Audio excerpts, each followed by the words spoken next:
సాధారణ ఉపాధ్యాయుడిగా చేరిన సత్యనారాయణరాజు ఏజెన్సీ ప్రాంతంలో అందించిన సేవలు ఎనలేనివని పలువురు వక్తలు పేర్కొన్నారు. సత్యనారాయణరాజు ప్రథమ వర్ధంతి పురస్కరించుకుని నాయకులు ఆయనకు ఘన నివాళులు అర్పించారు. శనివారం ఉదయం సుందరయ్య భవన్ సిపిఎం నగర కన్వీనర్ పలివెల వీరబాబు అధ్యక్షతన జరిగిన కార్యక్రమంలో సిపిఎం జిల్లా కార్యదర్శి కరణం ప్రసాదరావుతో పాటు జి బేబీరాణి, వర్మ, ఐతబతుల రామేశ్వరరావు తదితరులు సత్యనారాయణరాజు చిత్రపటానికి పూలమాలలు వేసి జోహార్లు అర్పించారు. ఈ సందర్భంగా వారు మాట్లాడుతూ సాధారణ ఉపాధ్యాయుడిగా చేరిన సత్యనారాయణరాజు ఏజెన్సీ ప్రాంతంలో కూడా సేవలు అందించారని, సంఘంలో ఏ బాధ్యతల్లో ఉన్న అంకితభావంతో పనిచేశారని కొనియాడారు. సత్యనారాయణరాజు తన కోసం కాకుండా సమాజ సంక్షేమం కోసం అహర్నిశలు పనిచేశారన్నారు. గెస్టెడ్ హెడ్ మాస్టర్ అయినప్పటికీ అత్యంత నిరాడంబరంగా నడుచుకున్నారని తెలిపారు. సిపిఎం జిల్లా కమిటీ సభ్యులు దువ్వా శేషబాబ్జీ మాట్లాడుతూ all pensioners and retired persons association జిల్లాలో స్థాపించి విస్తరించడానికి విశేషమైన కృషి చేశారన్నారు. యు సత్యనారాయణ మాట్లాడుతూ ఈపీఎఫ్ పెన్షనర్లకు ప్రభుత్వం నుండి రావాల్సిన సౌకర్యాలు సాధించడంలో, పెన్షన్ పెంపుదలకు విరామం లేకుండా గల్లీ నుండి ఢిల్లీ వరకు జరిగిన పోరాటాల్లో తనదైన శైలిలో పనిచేశారని కొనియాడారు. ఈ కార్యక్రమంలో సిపిఎం జిల్లా కమిటీ సభ్యుడు సిహెచ్ రాజ్ కుమార్, నగర కమిటీ సభ్యులు మలకా వెంకటరమణ, నాగాబతుల సూర్యనారాయణతో పాటు కె వీరబాబు, చంద్రమల పద్మ, సిహెచ్ సతీష్, ఎం హరనాథ్, కరణం విశ్వనాథం, రొంగల ఈశ్వరరావు, సిహెచ్వి రమణ, టి రాజా, పి రామకృష్ణ, కె సత్యనారాయణ, రాణి, పద్మ, రవికుమార్ తదితరులు పాల్గొన్నారు. మేడిశెట్టి వెంకటరమణ వందన సమర్పణ చేశారు.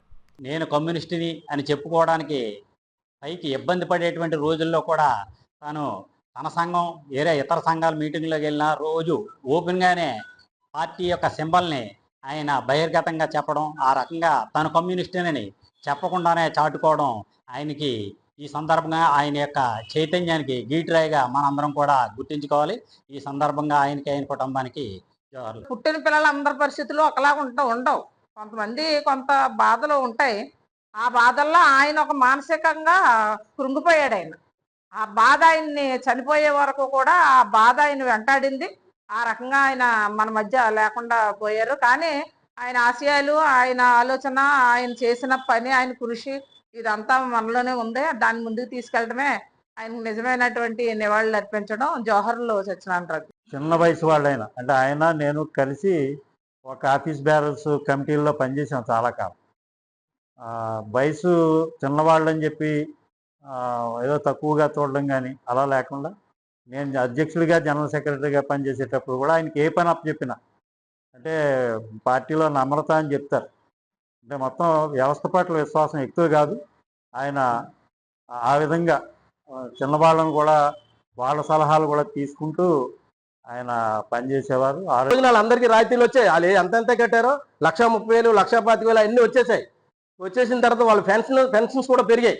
ఒక్కొక్కరికి 3,000, 4,000 పెన్షన్ పెరిగాయి. ఈ రోజు అన్నారన్నమాట వాళ్ళందరూ, మేము చాలా కోల్పోయి ఉండే మంచి వ్యక్తిని, ఆయన ఉంటే ఎంతో పండగ చేసుకుంది ఈ రోజుని. ప్రతి విషయానికి ఫోన్ ఎత్తిన వెంటనే, మాట్లాడిన వెంటనే ఆయన పేరు లేకుండా సామలకోట కానీ, షుగర్ ఫ్యాక్టరీలు కానీ ఎవరైనా సరే ఆయన పేరు లేకుండా మాత్రం ఆయన తలంచకుండా ఎవరు కూడా మొదలు పెట్టరు. అటువంటి పరిస్థితుల్లో ఆయనకి నేను జోహార్లు అర్పిస్తూ, అంచేత నాకంటే 20-30 సంవత్సరాలు చిన్నోడు అయినప్పటికీ కూడా ఆయన పెద్ద మనిషిగా, నాకన్నా పెద్ద మనిషిగా వ్యవహరించే తీరు కనపడింది నాడు. అంచేత ఆయన్ని చాలా గౌరవించేవాడు అందరం కూడా. అదే మా శేషబాబ్జీ చెప్పినట్టు కోపం అనేది లేదు. ఎంత కోపం ఉన్న మనిషినైనా చల్లబరిచి అది తనకున్న భావాన్ని అతనికి నచ్చ చెప్పడంలో పెద్ద అనుభూశాలి రాజుగారు. అంచేత ఇంత త్వరగా చనిపోతాడని కూడా మనం ఎవరూ అనుకోలేదు. ఈ పరిస్థితుల్లో అతను లేని లోటు మనకు చాలా కనపడుతుంది.